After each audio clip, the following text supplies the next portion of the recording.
I think before we actually formally begin the interview today, I'd like to mention why I ever really wanted to do an interview program anyway. Well, back when I was a kid, growing up on the East Coast,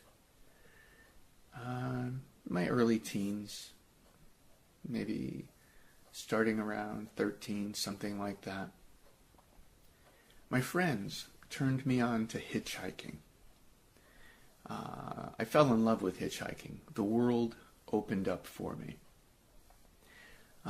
Suddenly it wasn't a matter of grabbing a bus in the city to get from one place to another. It was just a matter of knowing the direction I needed to go and putting my thumb out. And that was just in the city. I quickly discovered, of course, that I could hop from city to city. At one point, actually hitchhiking from Massachusetts to Florida, which is a story in itself. But I discovered quite early on that if I could get someone talking, the ride was going to last longer. Of course, if the ride lasts longer, it's a better ride for me. And actually, once I got good at it, and it wasn't really hit and miss anymore, 8 times out of 10, pretty much I'd say, I got what I refer to as front door service, where they would just really bring me right up to the door of where I was going. Now, so that was an interesting device, an interesting tool to get better rides, but what I discovered was everyone is a story. To me, everyone is interesting. And yeah, it's true, a lot of folks like to talk about themselves. I mean, that's what made front door service possible. But on a deeper level, really what I discovered was that I like to say everyone is a book. And so that discovery, that understanding stayed with me. And I like to say book because as a kid I was an avid reader. And so discovering that everyone is so fascinating. I mean, growing up as a kid, hitchhiking, I rode with nuclear physicists, everything from nuclear physicists to people that I'm pretty sure just escaped from an asylum. That could be extremely uncomfortable. But yeah, and I'm not kidding. For any folks out there that ever did the hitchhiking trip, they know it can be pretty colorful. Anyway, I just wanted to share that yeah, to me, everyone is a book. And I've wanted to get into the interview thing for ages now. So I'm glad for the opportunity. And on that note, greetings and welcome to The World According to Pleiades on KFUG Radio in Crescent City, California, 101.1 FM. The 1-hour weekly radio program that covers everything from alternative medicine, hypnosis, meditation, success, human interaction, alien abduction, and the question of what is reality anyway, to name but a few. Well, today I have an especially exciting interview with Denise Tutor, world-famous, world-class private detective. Let's start off with Hollywood, which in its way was instrumental in making you world-famous. They made a movie about one of your cases. And, of course, I want to say welcome to The World According to Pleiades. Hi there. And thank you very much for being here today. I'm very excited about this interview. So yeah, Hollywood, they made a movie about one of your cases. Go ahead and tell me about that. They did. It was about Clara Harris. She was a dentist down here in Houston. And she suspected her husband of having an affair. So she wanted us to find out if that was true, which we did, and he was. And that would have all been good and well, except after she confronted him about it, he promised he would end the affair, and he was going that night to break up with the girl. Mm. And she wanted us to follow and make sure that's what was happening. So we did that, and it wasn't what was happening. They went to a hotel instead of a restaurant to break up. It was a hotel she had known, that Clara Harris had known her husband took this woman to. So we were out there watching, saw him going to the hotel, and we were waiting for him to come back out. When all of a sudden, Miss Harris decided to pull up, and she went into the hotel. She had her husband paged to come down to the lobby.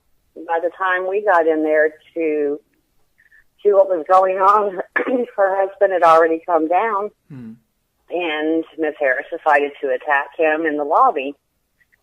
And he was trying to get out of there, and the woman he was with, the mistress, he was trying to get her out as well. And they got out of the hotel lobby, and he got her to her car, while Miss Harris went and got in her car. And in her car was also her husband's daughter, her stepdaughter, who was 16 years old. And as her husband was walking back to confront her after he got the mistress in the car and she left, Miss Harris decided that she was just going to drive forward to meet him, but instead of meeting him, she ran over him. And she says it was an accident, but she made the circle around the front of the hotel and ran over him 2 more times, killing him on the same time around. Okay, that's quite an accident. So yeah, I don't know how you accidentally run somebody over 3 times. Yeah, exactly. Oh my God. Yeah. And the saddest part about that was that his daughter was in the car. Wow, that's like huge. So, what's the name of the movie? It's called Suburban Madness.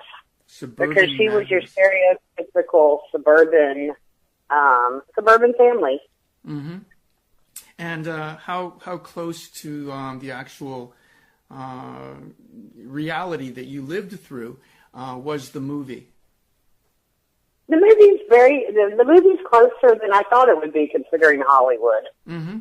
And it really does. It portrays her very well because she was very possessive. She even had plastic surgery trying to make herself look like the other woman. Oh, wow. And it portrays it rather accurately.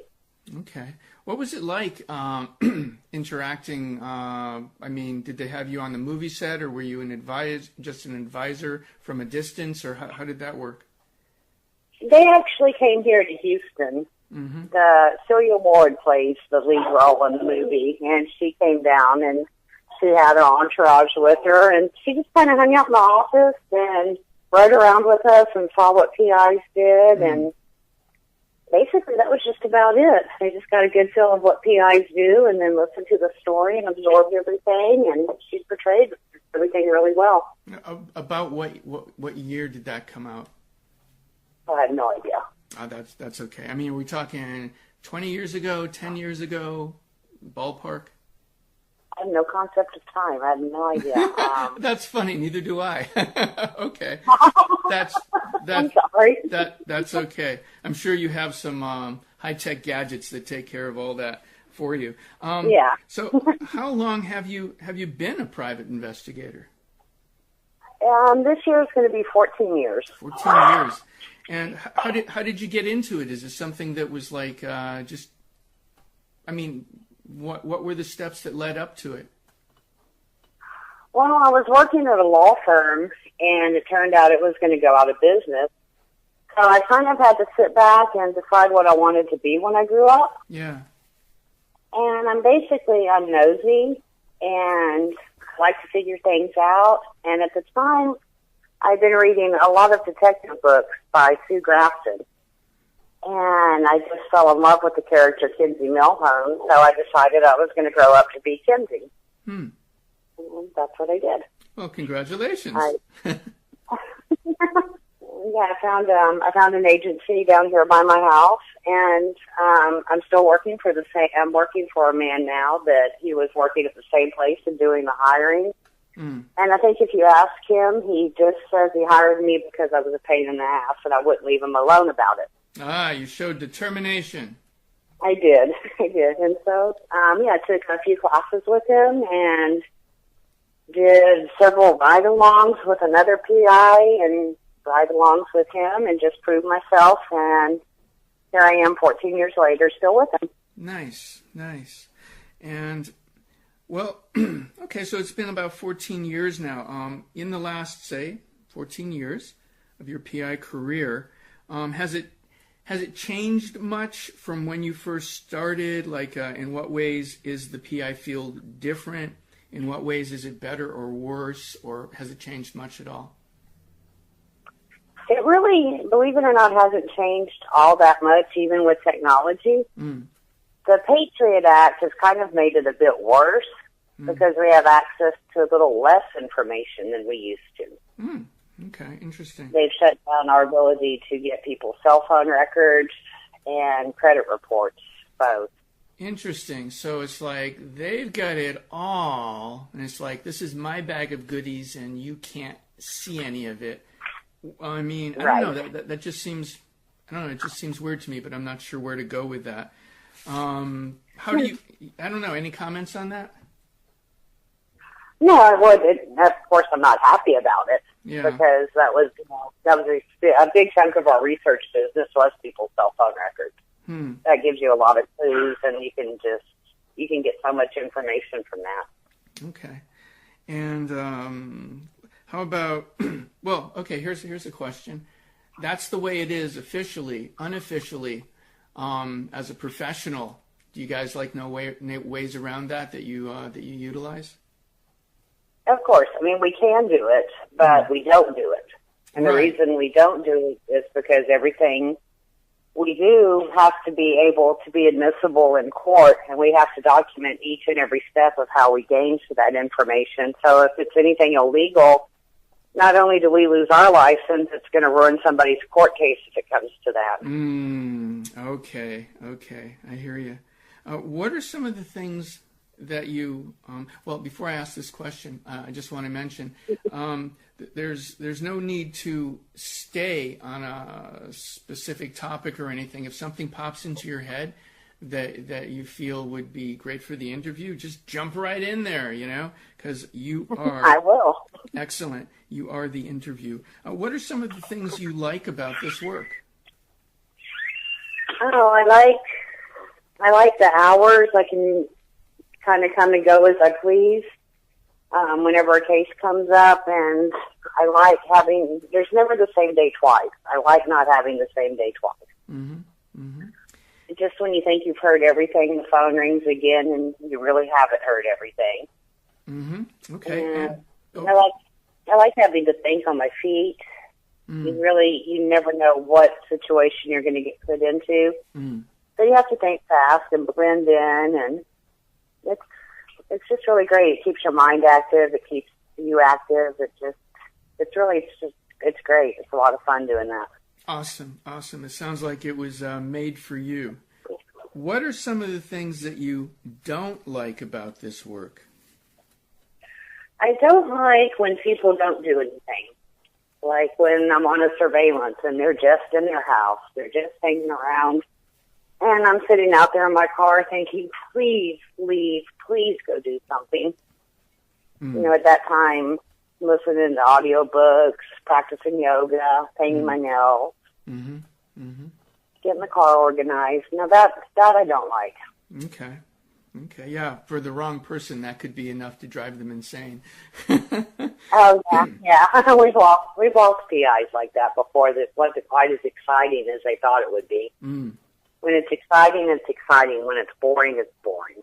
Okay, so it has the best of all the extremes. When it's good, it's real good. When it's bad, it's like, oh my God. Right. Now you've done training before, where you've trained other people. Is that correct, or?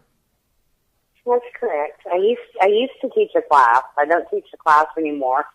But I did used to teach a class, and when we hire a new PI now, they'll go and ride along with me and things like that. They'll just go right along and see how things are done.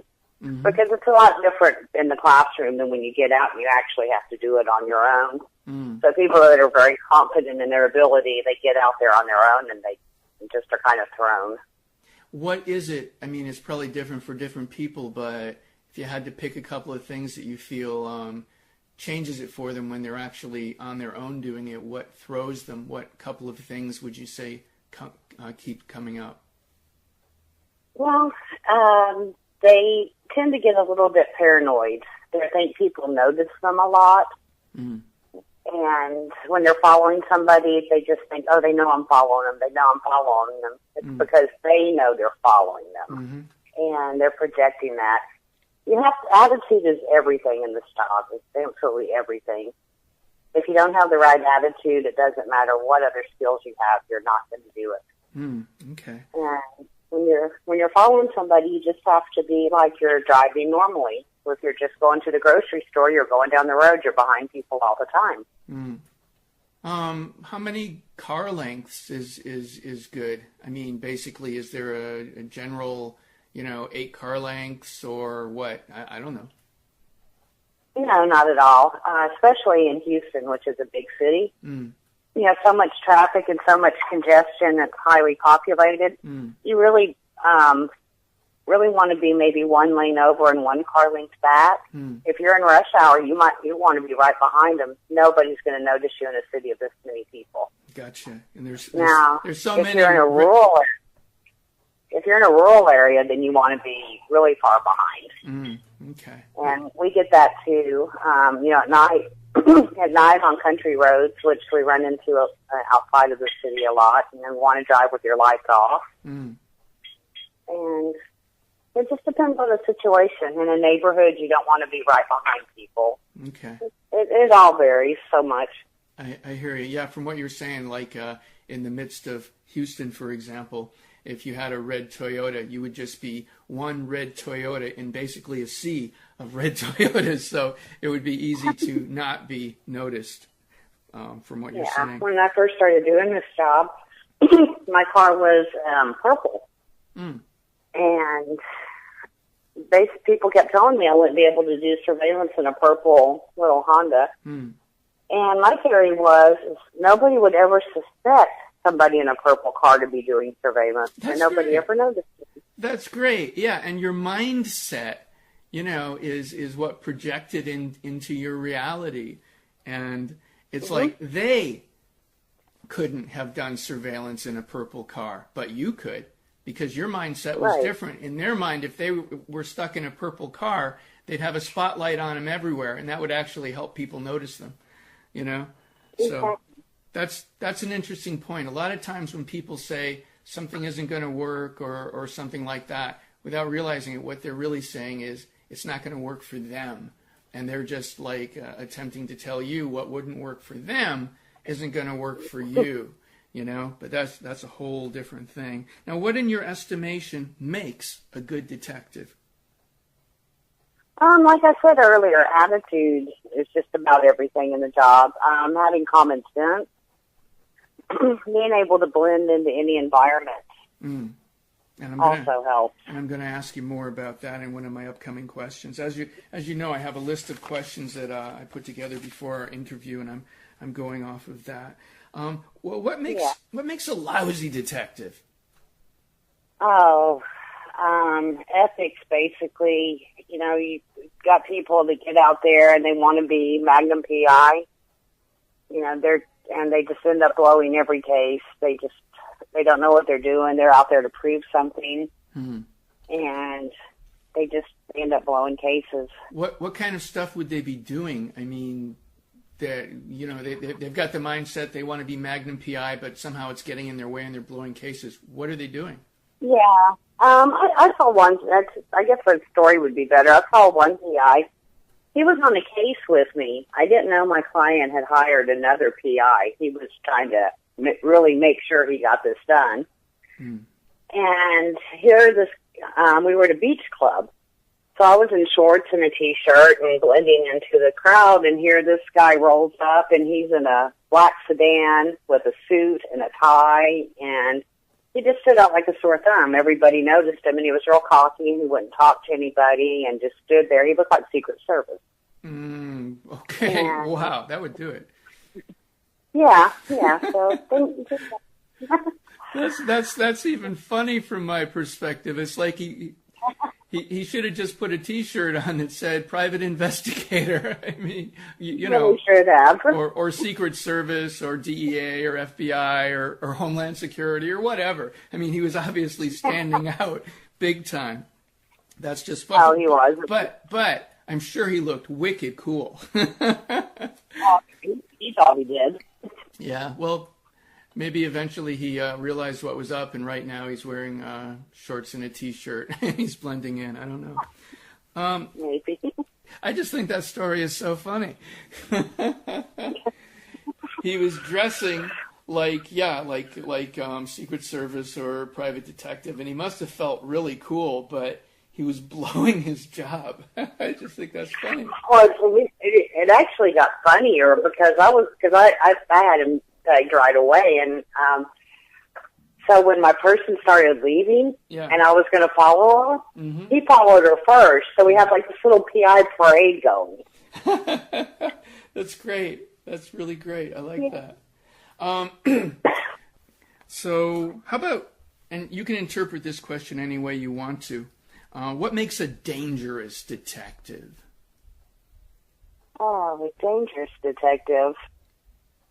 You know, it would be, I don't even know how to answer that question. You know, you've got the reckless detectives, you've got the unethical ones that bill for time they didn't actually work.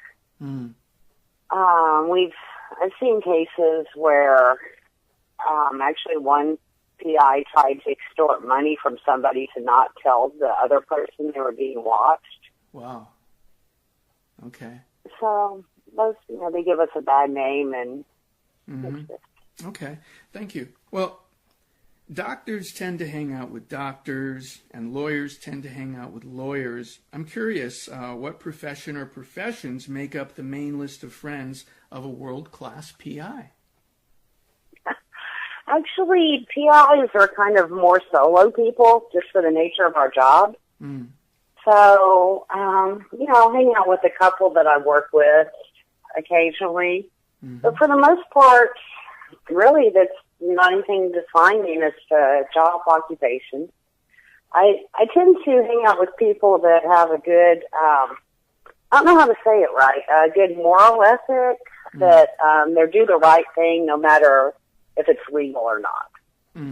Okay, that's an interesting point. Do the best thing, not legally right and morally right are kind of two separate things, actually. Yeah, I hear you, and being able to understand the difference, that's pretty big already.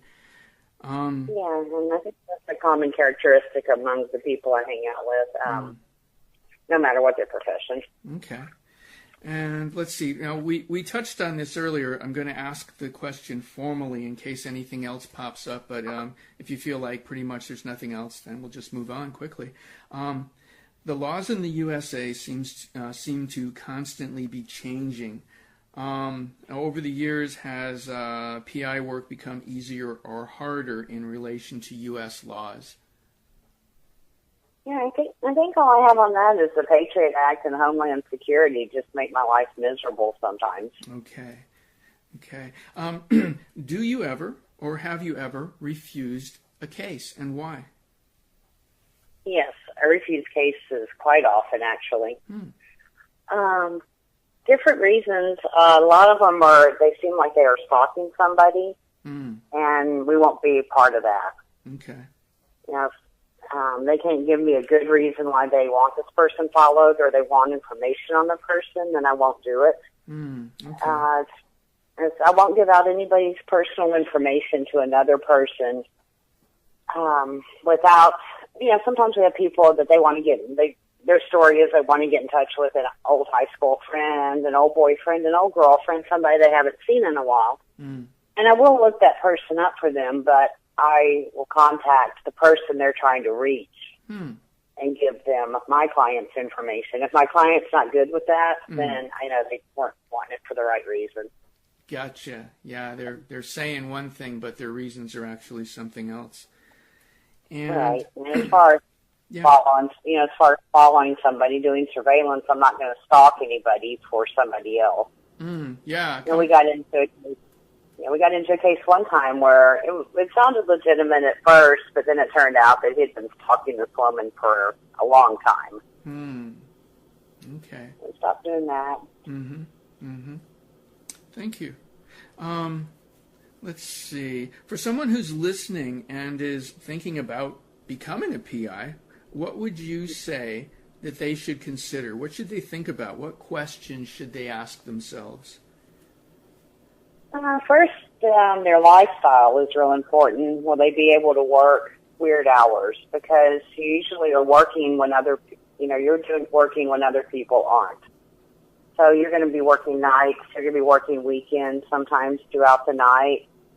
You've got to be prepared to go out of town on a moment's notice because sometimes the person you're following goes out of town without warning.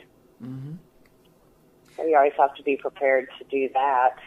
And, it's basically if your lifestyle can handle it, you need to take classes and be trained. You need to have common sense and know if you if you want to do this or not. It's something you know. Okay. Well, Denise, you're obviously very good at what you do. Can you name, say, 3 things or a couple of things that you feel make you so effective? Again, it goes back to attitude. I'm good at reading people, intuitive, just common sense, being able to think creatively. And that I'm only 5'2" and blonde helps because nobody ever thinks I'm going to be a PI. There you go. I'm very unassuming. People tend to talk to me. So it's people skills. Okay. I solved an entire case one time in the women's restroom because girls talk in the bathroom, so I found out everything I needed to know about this guy that she was seeing. She was the mistress. And she told me everything about their relationship, about the townhouse he bought for her. Wow. Oh, just everything. All right there in the women's bathroom. Wow. That is just so cool. And it does it does sound very creative. As a professional, you must have access to special databases. What are some of the other tools that the modern PI uses? Really, as far as technology goes, it's just the smaller cameras, the buttonhole cameras. As far as listening devices go, we really don't use those. There's really not anything legal that's been advanced enough. The databases are great. The information you can get nowadays far exceeds what you used to get because people aren't as careful. They think they're careful, but they're not. And with, something as simple. Yeah, please. Go ahead. Well, I was just going to say, with the trend of people sharing all their information online, it must, and I think that's crazy, but that must be another resource as well. But I didn't mean to cut you off, please. Oh no, I was actually about to go there. I was going to say Facebook and Instagram, even Snapchat, Twitter, all that has just been the most wonderful thing ever. Oh, you love that. Yeah, people did not set their privacy settings, and you can, I've solved cases just not leaving my desk on Facebook. Wow. Okay. there it is. There it is. That proves my point. But from your perspective, it's a fantastic tool, and it's a database that you don't even have to pay for. Okay. Exactly. Nice. Well, in the movies, it seems that a lot of the time local law enforcement and the private investigator don't really get along too well. Is that just for the movies, or is it generally true? That's kind of, there's no gray area there. Law enforcement either loves us or hates us. And a lot of times they don't like us because we can do things that they can't do. We're not held to the same standards or even laws that they are. Okay. And I can always do something with a story. I was following somebody one time, and he'd been drinking heavily. And he was weaving all over the road, so I called the police and wanted to have him pulled over and get him off the road because he was going to kill somebody or himself.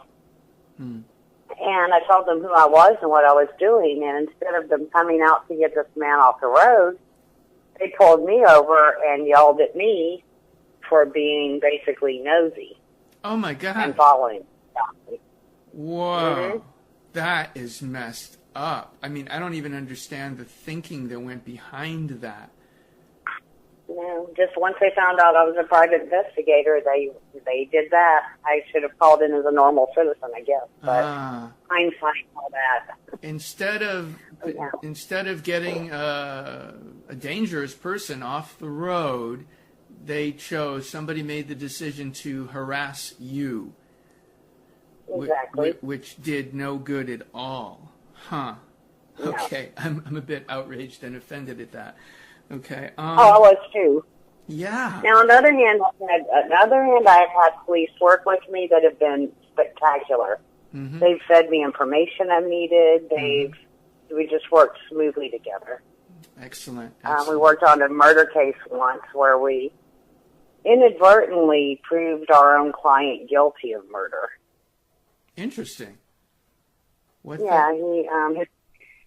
parents had hired us because they thought their son could never have done this. He could have never killed anybody. So they hired us, since the police weren't spending enough time on it, investigating the way they wanted to. And so we did. We put a lot of time into it. We ended up finding out who he was with, where he had thrown the gun, and all kinds of things.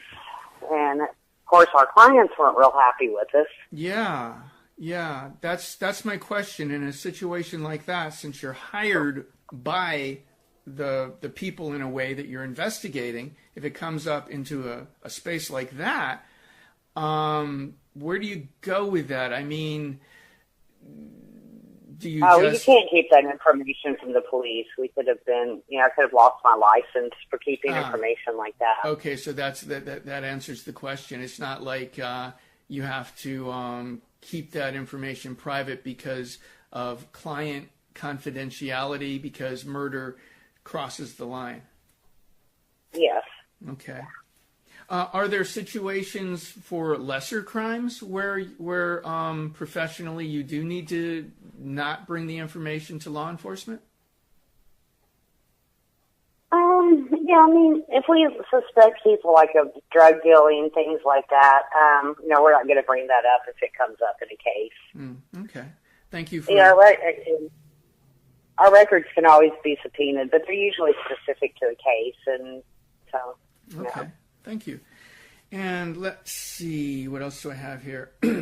Well, I'll just jump in here now and say, in case you've just joined us, this is The World According to Pleiades, and we're interviewing Denise Tutor, world-famous private investigator. And my next question is, have you had, let's see, how did I write this? Have you had many of what one would consider close calls? And would you give us an example? I've had a couple, not too many. If I'm doing my job right, people aren't going to know I'm watching them, or they're not going to know they're talking to a private investigator, unless, of course, I'm doing an investigation where they need to know.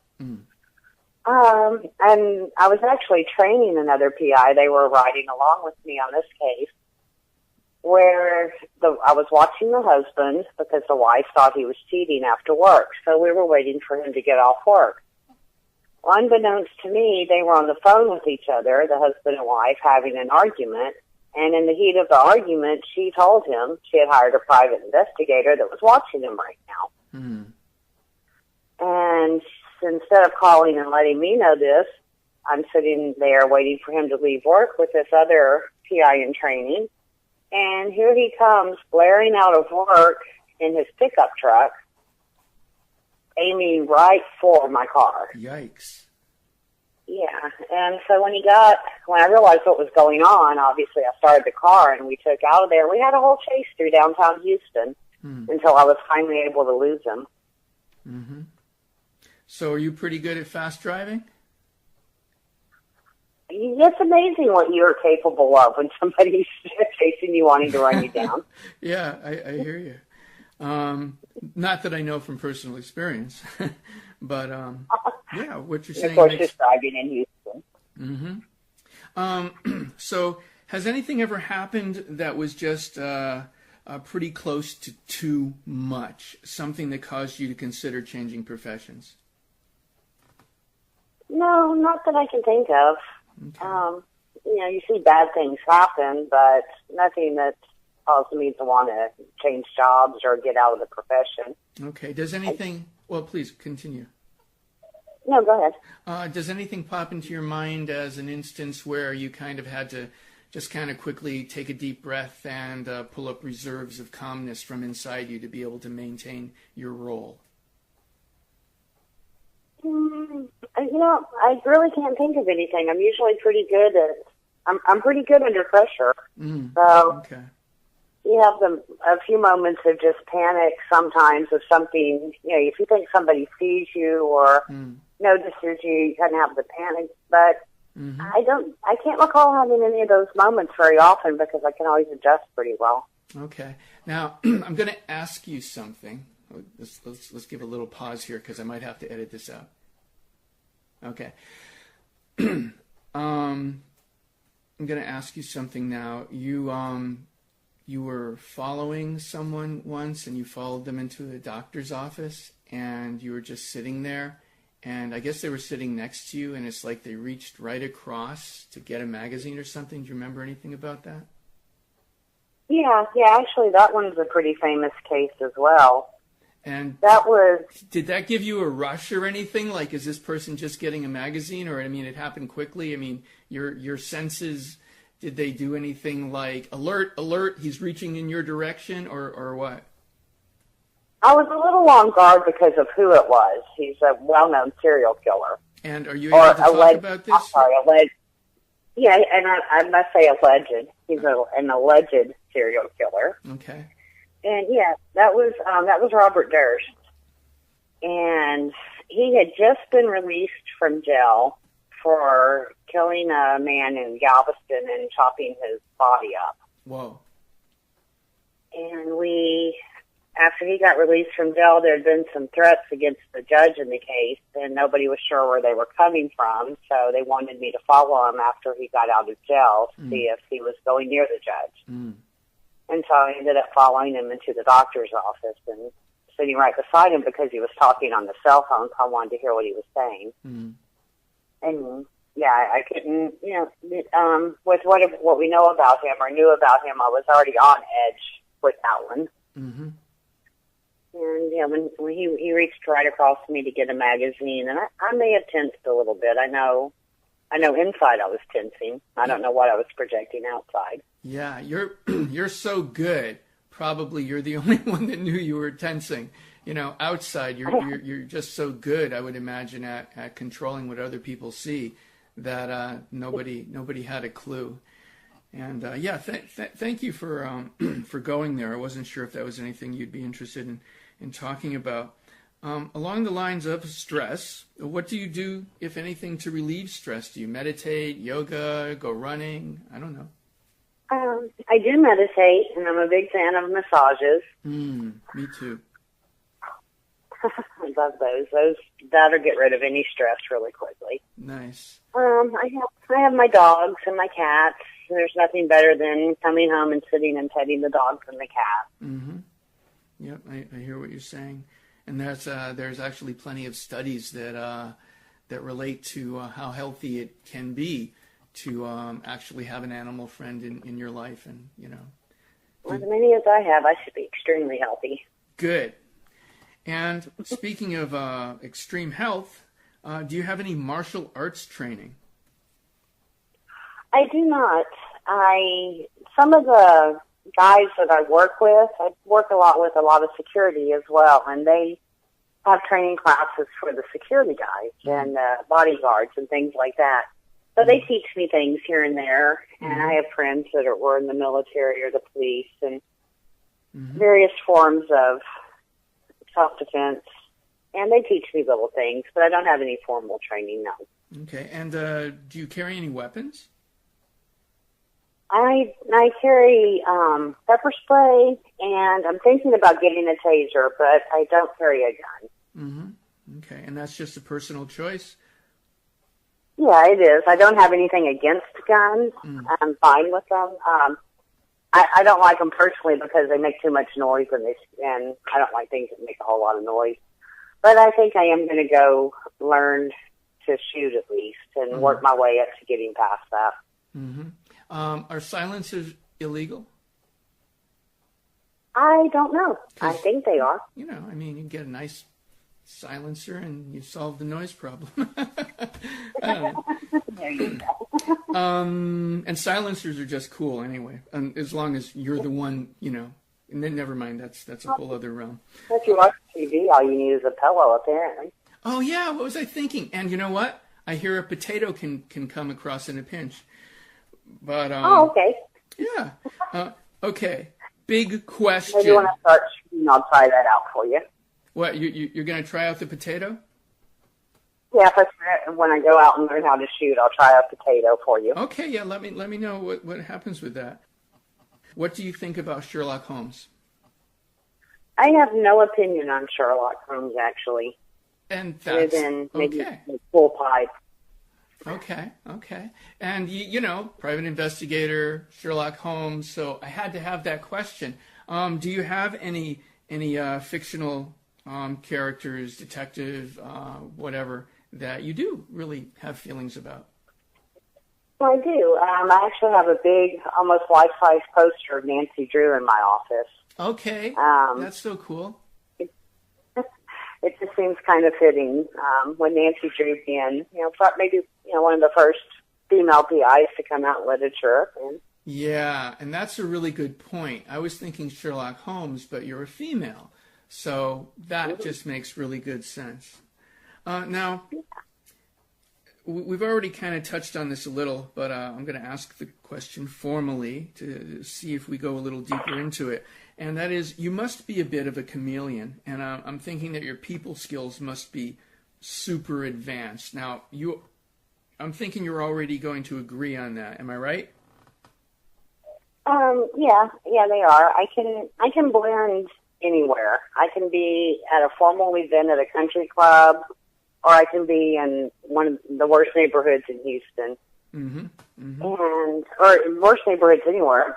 I go well out of Houston to work, but I just blend anywhere.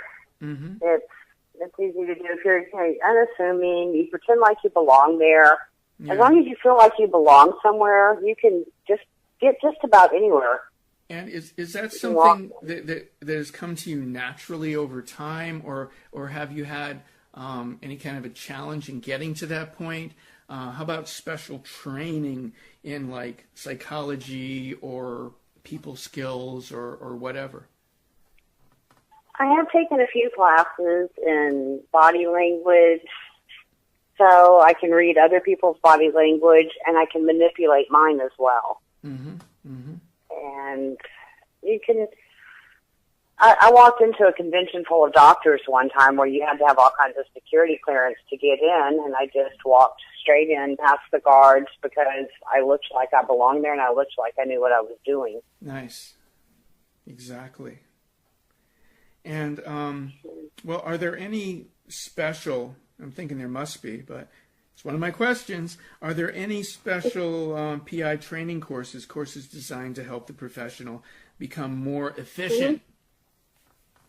There are, and actually we're required to have continuing hours of education as well, so you do have to keep training and keep taking classes and keep learning. Okay. And we offer one of the classes where I work right now, and I used to teach a class there. There are a few classes. Some are good, some are bad. It just, depends on where you go and who you get. Mm-hmm. Okay. But to be a PI in this state, I'm not sure of every state, you have to actually work 3,000 hours under another private investigator before you can get your own license. Okay. I was gonna ask you about that. And so they don't require you out there. So my next question, I guess we've already covered. I was gonna ask you about gadgets available for eavesdropping, but even though they do exist, you can't really use them in court, so it would like blow your case. Do people use those? Well, this question isn't so great. I was going to say, do people use those and pretend they got the information from someplace else? But I'm certain that some people do and some people don't. I don't know. Any comments on any of that? No, I mean, I'm sure some people do. Like I said, we don't. I'm not going to risk it. Yeah. But the last really good listening device that was out there was that, I don't know if you ever saw them. You could buy them like at Radio Shack, and they looked like a big satellite dish, and you just sit in the car and aimed it at somebody's house, and it was pretty good. They don't sell them anymore because they were pretty good. But it really, there's just not much out there for the general public. Gadgets wise, okay, there's a lot of stuff that you're not really able to use because of, legalities and things like that. But you must be aware anyway of a lot of stuff, even if you can't use it. Would you care to share what some of the technology is like out there? Perhaps you guys can't use it, but what would be available for Well, there's obviously the GPS that can track you wherever you go. There's a great thing I like for iPhones. It's called the Smart Stick. And as long as you can grab somebody's phone, you can stick this in there, download all their information, and you have everything about them because, everybody keeps everything on their phone. And even deleted messages, deleted photos, things like that. Interesting. Is that available? Is that available for non-professionals to access? Is it just an app or what? No, that is. It's actually a physical device that you can buy, and yes, anybody can buy it. Okay. Interesting. And then there are the hidden cameras, the hidden listening devices. And what are those like these days? I mean, the higher technology. They're everything. If you can imagine it, it's got a camera or a listening device in it. It's absolutely anything. A motion sensor, a fire. Yeah, they have one that looks like a smoke detector. They have one that looks like a motion sensor. Just stuff you can lay around the house that nobody's going to think twice about. Okay. I like this question. Well, I like all my questions. What am I saying? But as a professional, I imagine that you would know how a person could just disappear if they wanted to. Has anyone ever hired you for that reason so that you could help them better understand how to vanish? Nobody's actually ever hired us for that advice. Informally and hypothetically, I've told people about it. But no, nobody's actually ever tried to hire us for that. We've had strange requests, but that's never been one of them. Okay, is it something that you would actually do if somebody hired, or would it be a case by case kind of thing? Like, why do they want to? Yeah, of course, it would be why do they want to. Immediately, I'd want to know that. But secondly, there's not really a good legal way to do it, so I wouldn't do it now. Okay. And how probable is it that if someone really wanted to just disappear, that they could actually escape you if you really wanted to find them? They're short of leaving the country. I can't see how I couldn't find them. Okay. I don't know how to answer that any better. It's just people don't think, and they're always going to slip up. And people are not aware of the things that they do that actually put them back on the radar. They're things you wouldn't think of. And you probably don't really want to go into some of those things because it's like... Well, some are simple. Some like ordering a pizza and having it delivered to you. That immediately goes into a system and it's out there. They sell the information and it's in our databases. Signing up for the grocery store cards or the pharmacy cards, all those things that give you incentives for signing up for them. Mm-hmm.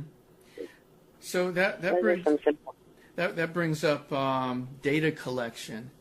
Any comments just on this day and age of data collection, where everything everyone does is put into a database? Yeah, I mean, basically that's it. Everything you do, it is put into a database. It's really as simple as that. Anytime you fill out a form, and it's put into a database, it's there. Any simple form you fill out. Mm-hmm. People make a lot of money selling that information. Okay. And what are some of the reasons that someone hires a PI? I think we touched on that a little. You might have even already answered it, but what are some of just the general reasons that people hire PIs? The most common reason is somebody suspects their significant other of cheating. We've had, like I said, we've had murder investigations. We have people trying to track down, old lovers, old friends. Mm-hmm. Just basically anything. We have a lot of people wanting to check on their competitors as far as business goes. Find that in the workplace. Background checks for people on dating sites. And background checks for employees. Okay. And yeah. Oh, and a request we get quite frequently, which I'm very much opposed to, and they're actually investigators that specialize in this. People will try to call us, and they want us to go flirt with or entice their boyfriend and see if he'll take the bait. Okay. Yeah, it doesn't sound very cool. No. So I turn down all the time. Okay. Let's see. I know, like anything else, not all PIs are created equally or are even honest. And I've actually heard about one that would make up information and pretend to be working. And I know you touched on that earlier. And actually, the person I heard about, I didn't even hear about through you, So apparently there's more than one out there. Now, if someone hires a PI, what should they look for to be sure as they can be, that they're getting a good one? Are there any questions you feel they should ask? Well, any good PI is going to take photographs or video with a date and time stamp for you. Even if nothing is going on in the case whatsoever, they're going to tell you, and they're going to do it, and they're going to tell you up front they're going to do it. We call them showing we were working pictures. That way there's no doubt in your mind that you had a PI out there watching, because a lot of times people are saying, well, how do we know you were out there? How do we know nothing happened? Right. And I can say, the video. And, yeah, because it does happen. And there are some unscrupulous PIs out there. You have to be very ethical to do this job, because you're really not accountable to anybody when you're out there. You're working on your own for your client. Okay. And that leads into this. You must know other PIs that you have great respect for. What causes you to hold another investigator in high regard? Just being good at their job. People that they're creative, people that are, just have the right attitude, that get out there, people that can follow people, without losing them, and just the attitude, that really, getting the stuff they need without a lot of drama. Without a lot of drama, what do you mean? I don't even know how to answer that correctly. Okay, that's fine. I really don't. Okay. Well, maybe dressing like a PI and standing out like a sore thumb in the midst of people wearing shorts and T-shirts, that might be a bit of drama. Yeah, that is. How about the other way? What causes you to feel that someone is giving the PI business a bad name? Oh, people the PIs that make excuses for why they couldn't get to a job, why they didn't do their job right, always blaming somebody else, that just can't produce results, and people that aren't respectful to the client. Mm-hmm. Because the client, yeah. That's their first. The clients. You have to almost have psychology behind that. You're almost a counselor, basically, because these people are going through some pretty traumatic stuff to them. For you, it's a day-to-day occurrence, and you have to remember to be sensitive to their needs and what they're going through. Mm-hmm. Yeah, that makes good sense, of course. Well, Denise, I feel that we've covered a lot here today. We've got about 4 minutes left. Is there anything else you'd like to share? Anything that you feel anyone listening should know about the business or about you as a person? Anything at all? I've taken my love of animals into the investigative field, and I've started working on animal cases. I do those pro bono, breaking up dog fighting and things like that. Okay. So that's a whole new interesting aspect to it. Mm-hmm. Wow. Well, that's pretty awesome, and you're doing that pro bono just because you love animals so much. Mm-hmm. Yeah. How many animals do you have right now? I have 3 dogs of my own and one that I foster for a rescue group, and each of my dogs has their very own cat. Wow. Wait, did you say no, wait. You didn't just say each of your dogs has their very own cat, did you? Yes, they do. Okay, that's what you said. That's awesome. That sounds like a show in itself. Or, yeah, get a television series about that. My dogs and their cats. Exactly. Well, I want to thank you very much for taking the time to do this interview on The World According to Pleiades. I know you don't really do interviews, so I feel especially thrilled that you actually said yes. And in closing, I just want to wish you a beautiful reality for you and all your animal friends. And I know for a fact that you are one of the good guys. So I want to thank you for being out there and doing such a great job and just for existing. Denise Tutor, world-class, world-famous private investigator. The world needs more like you. Thank you. Thank you for listening to The World According to Pleiades on KFUG Radio in Crescent City, California. If you have any topics you'd like covered, or you feel you have the potential to make a good interviewee, please send your suggestions and/or information to KFUG Radio, 270 I Street, Crescent City, California, 95531. Attention, Pleiades. Or email me at radiointerview@moonstar-enterprises.com. That's radiointerview@moonstar-enterprises.com. My name is Pleiades Moonstar, and I love you.